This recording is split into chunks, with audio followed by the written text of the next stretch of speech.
You're listening to Historical Perspectives with Mr. Malt. Learn about life by looking at our history. Teachers, for more information about historical perspectives, search Mr. Malt's Marketplace on Teachers Pay Teachers or at mrmaltmarketplace.com. Happy learning!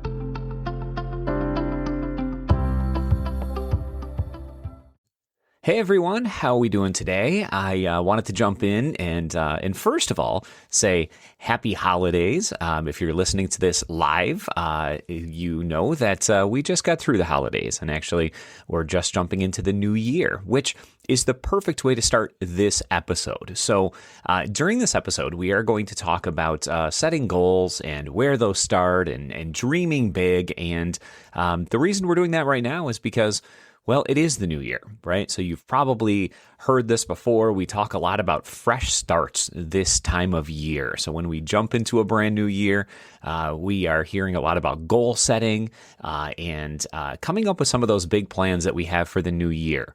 You probably hear grown-ups talking about things like, this year I'm going to get maybe healthier, or this year I want to exercise more, or this year I'm going to try harder at something specific that they're working on. So maybe you've heard some of your grown-ups in your life talking about that.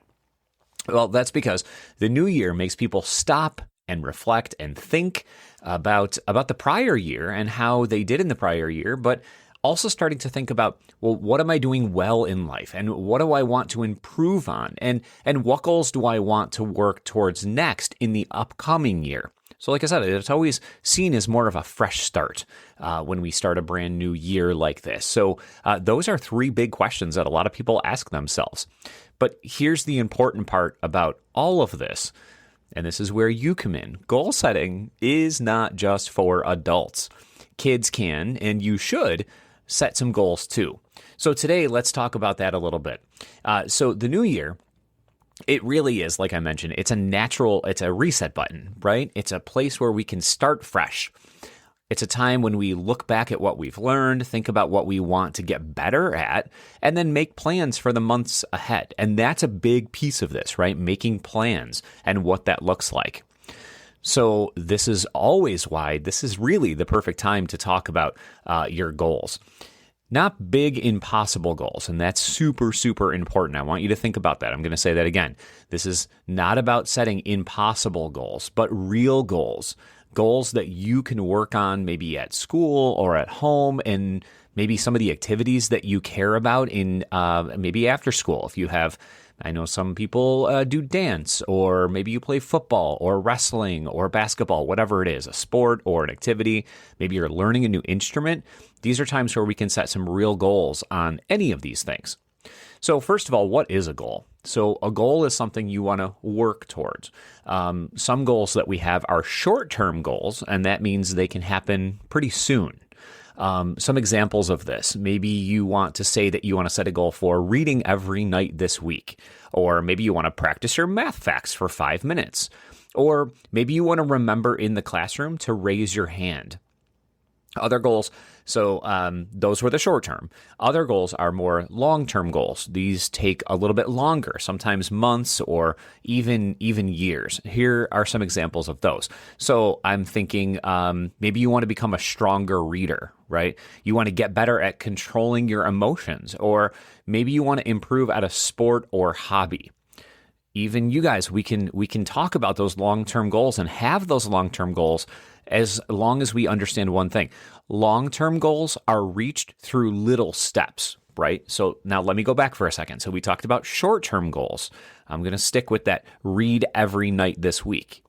Now I'm going to jump to the long-term goal, and the long-term goal is become a stronger reader. So you can probably see that the short-term goal is also related back to that long-term goal, right? So little baby steps, little things that we do every day can add up to those bigger things, right?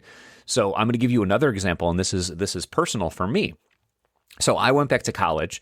I'm taking some classes. So my short-term goal is every semester, which my semester is coming up starting very soon. My goal for this semester with this one class is to get an A, right? I want to do really well in this class. My ultimate goal is to get a degree which is going to take me a few years to complete because I'm only taking a couple classes at a time. So I want to do really well in the class short term, but that's adding up because every class that I take is going to help me graduate from this program and get a new degree, right? So that's a real life example of me. So start thinking about some of those short-term goals and your long-term goals and how some of those things, they connect to each other.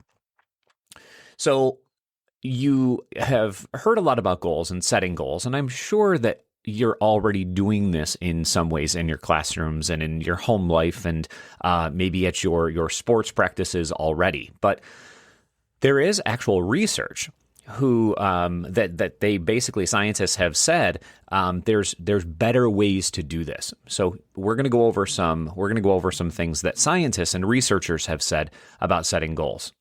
So you're more likely to succeed with your goals by saying something like this: I want to do better this year. It's a goal, but it's not very clear, right? So let's reframe that and let's think about it a little bit differently. I will read for 10 minutes every night. That gives your brain a clear plan. So think about that. I'm going to go back for a second. So if we just say, I want to do better this year, well, that's probably not going to help you succeed because there's nothing specific about it, right? It's not very clear. Well, we all want to do better this year, but how are we going to do that? So saying, I will read for 10 minutes every night, that is a very specific thing. So your brain, it likes knowing exactly what to do. And if we keep that very specific thing in the back of your mind, that's going to be helpful. So let's say your New Year goal is, I want to be a better student. Well, again, that's a great goal, but it's a really big one.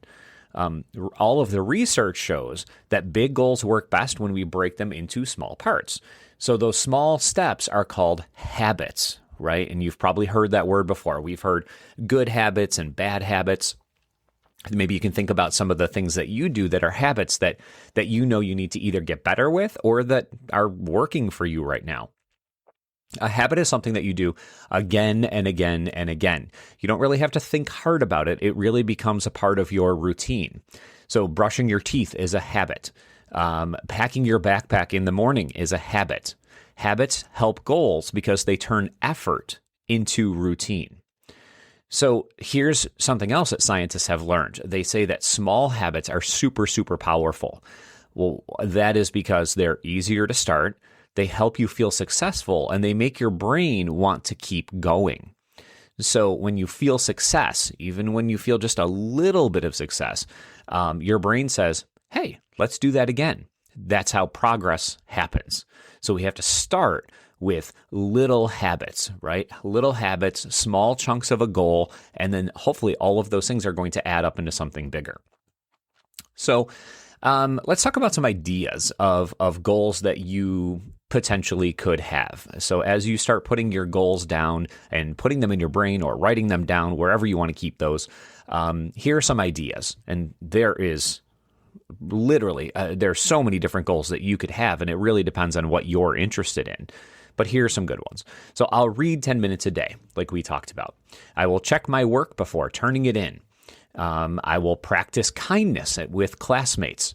I will try again when something feels hard. Those are really good goals for you to have inside of the classroom. Again, you probably have things that you want to work on outside of the classroom too, but those are some things that we can do inside of the classroom, some goals that we could have. You know, I do want to make sure that we're clear about this, though. You should also have some really big goals. So yes, we have small goals, but I want you to start thinking about some of those big goals too. So you might dream of or have these big goals of being really good at something. Maybe you want to learn to play the violin and you've never, ever done that before. Well, that's a really big goal, right? So you should have those big ones too. But again, make sure that they're attainable. Make sure that you can reach those goals. Maybe you want to help others. Well, great, but let's also, so that's a big goal, but now we're going to need to come up with some little things of how we can actually get to that place. How do you want to help others? Who do you want to help, right? I think we all want to help everyone. However, you should really have a clear plan there. And again, maybe learning something new. So think about, what do you want to learn that's brand new to you? Those dreams, they don't have to happen this year. Those big goals don't need to happen this year. They can happen in the future, but just make sure that we know long-term and short-term goals. So there's also, I want to talk about this because sometimes we kind of, we goof up our goals, or maybe we don't meet a goal. Here's what research is very, very clear about. Everyone messes up. Missing one day doesn't mean you failed. What matters is starting again. So goals aren't about being perfect. They're about practicing over and over. So you're not going to achieve the goal every single time. If you want to, if you have the goal of, you want to pass the math test. Okay, well, maybe you study, but maybe math just it doesn't come easily to you. Well, you know what? If you don't do well on that test, talk to your teacher. They want you to make sure, they want to ensure that every student in their class is always doing the very best they can and they're achieving. So if you fail a test, go to your teacher and say, hey, I didn't understand this. I need more help with this. And what can we do? Your teacher's going to help you. They're going to make sure that same thing with your parents. Go home and have a conversation with your parents about that too. But you need to take that into your own, put that in your brain, right? Like, I want to improve with this math. So what can I do to make sure that I achieve those goals? So if you fail, well, don't just give up and move on. You still need to make sure that you're meeting those goals. So that's one example of that. So we're going to mess up. We're going to fail, but we will need to make sure that we start again. And you're going to achieve the goals if you pick yourself back up and keep going. So why are we talking about goals right now? Well, because the new year is a chance to pause and reflect and choose how we want to grow. Big goals, like we said, they don't happen overnight. They happen through small habits practiced again and again and again. And something that I do want to mention before we end here today is this. Small habits. If you start building habits, it takes 21 days. That's what research has said. Scientists have proven that it takes 21 days to build a new habit. So you can't just do it for a day or two. You have to keep it going. If you're building those small habits, you have those very short-term goals. You're building that stamina. If you can do that for 21 days, you're most likely going to have a new habit on your hands.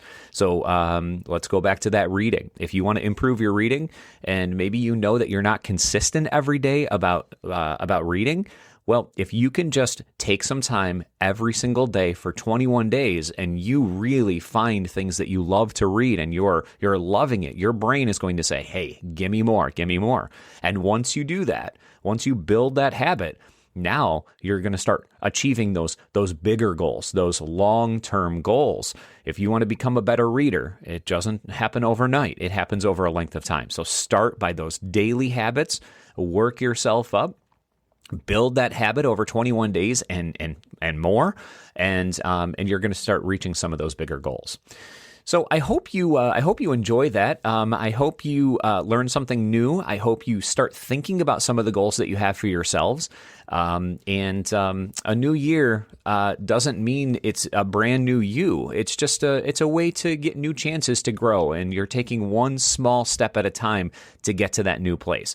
But the reason we talk about it right now is because the new year often does have that time of reflection, right? And we're thinking about, hey, what did we do last year that we loved? What did we do last year that maybe wasn't so great? And how can I improve that moving forward? You're constantly growing, constantly moving forward. And this time of year, that is why we're talking about this, because we want to have a really wonderful way forward for ourselves. Well, Happy New Year, and I hope you have a wonderful day, and we'll talk next time. Thanks for listening to this Historical Perspective. If you enjoyed this episode, be sure to subscribe. Also, search for Historical Perspectives on Teachers Pay Teachers to learn more about other topics, such as the Golden Gate Bridge, Henry Ford, schools in the early 1900s, and so much more. Happy learning!